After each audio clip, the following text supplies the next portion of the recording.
Right guys, BritAsia Music Awards 2011 is absolutely banging in terms of the amount of people, fans, everyone and anyone from the industry is pretty much here today, and we've got a lot of nominees walking around, talking to everyone, really interacting, not really giving the whole celebrity thing, which I really, I love about the whole music industry, especially with the Bhangra Punjabi urban vibe. And it's not just about Punjabi Bhangra music, guys and girls, it is also about the alternative acts. And one person who's no stranger to this scene, and he's been on it for quite a while doing his thing, I class him as a vocalist, maybe a rapper, a lyricist, whatever you want to call him, but he's got his own thing going on. He's Mr. S-Endz himself. How you doing, bro? I'm good, man. How are you? All good. You're here, BritAsia Music Awards. Yeah, man, it's awesome. Nominated for Best Alternative Act. Yeah. How does that feel? First time nomination?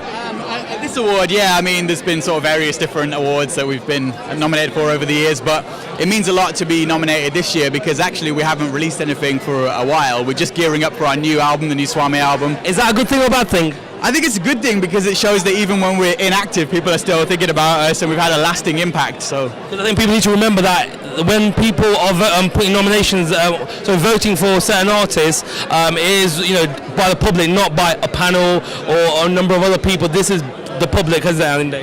Yeah, man. I mean, that's what's important to us. There's a lot of awards that are not necessarily fan voted, but the fact that this one is, and it's so obvious that it is, means that hopefully there's some transparency there and the right people will get the awards that they deserve. How important is the urban music scene in terms of its impact across the world, not just necessarily on the Asian music market, but also the non-Asian community as well? I've always seen it as a niche market. Is that true or not? I think it depends where you sit on that spectrum. Some of it probably is a niche market. Other stuff has a lot more commercial, mainstream appeal.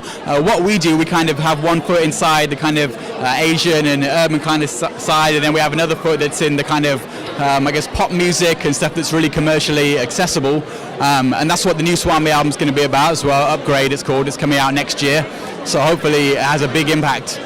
Tell me your link with Swami and S-Endz. Okay, so I'm S-Endz. Some people call me Casey Rain. I'm the vocalist and the main songwriter in Swami, along with my cousin Diamond, aka DJ Swami.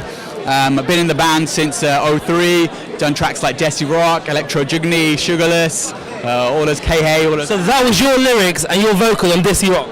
On one of the versions, yeah. There's multiple versions of the song, so there is, yeah. So. Did you know that track was going to be so big underground? I didn't. Actually, when we first wrote it and we first put it out, it seemed like nobody really understood it for a few months, and then everybody kind of caught up, and then it went like boom, and it was in sort of TV shows and video games, and it took us all around the world. So that track, let's be honest, it actually featured, like I said, it was featured actually on a TV show. I'm aware of that, but that is very much.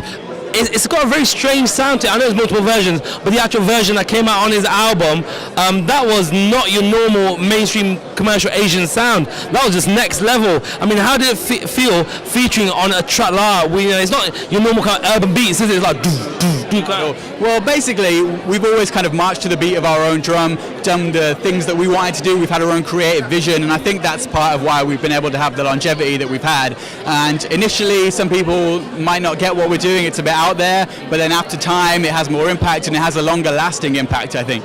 How are you feeling about tonight's awards? Whether you win or lose, how are you feeling about the whole fact that you're actually there and you're being recognised? One moment you will be sitting there thinking, wow, is it me or isn't it?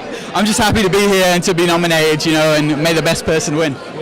And what got coming for you from the future? The new Swami album, Upgrade, is coming out next year. It's our biggest project to date. We've done 2 different versions of the album, one in Punjabi and English, and one all in English that's coming out on a major label. It's a big commercial push on that one. So the die-hard Desi fans will be happy with the Desi stuff that we're doing, and then hopefully we'll also reach an entirely new audience with the English stuff as well.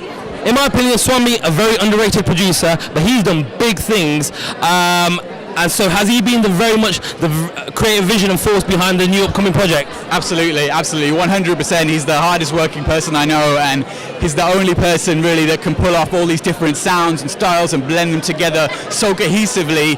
When other people try and do things that are a bit different, if they don't really know those kind of musics, those kind of genres, then you can kind of tell. But his range of knowledge of music is so wide, and he can just pull anything off because I think he's just an immensely talented musician. He plays drums, guitar, bass, keyboards, everything. So, and myself as a music lover of all sounds, with him, it's always been about quality, not quantity. When he comes out with it, he makes a track that's recognized. People say, "Have you heard this rock?" "Oh, that's Swami." "Have you heard of this? Have you heard of that?" Etc. Etc. You know, some of the old school like Desi tracks that he did, with the old school Chamgila style tracks and all that, and they put the beats on that. That was just something else, wasn't it? I mean, we've always had a specific sound that people know it's us, and I think that's one of the most important things to have, is that unique selling point. There's a lot of artists that don't have a unique flavor, and I think it's going to be very hard for a lot of people to have a lasting impact if there's nothing unique and other people are doing the exact same thing as you're doing. So we're very lucky in that respect. Okay. I say, no, best luck for tonight, man. I hope you're going to do it. All the best. Take care. Thanks. S-Endz, watch out for the future. The Swami collaboration is all happening. Take care.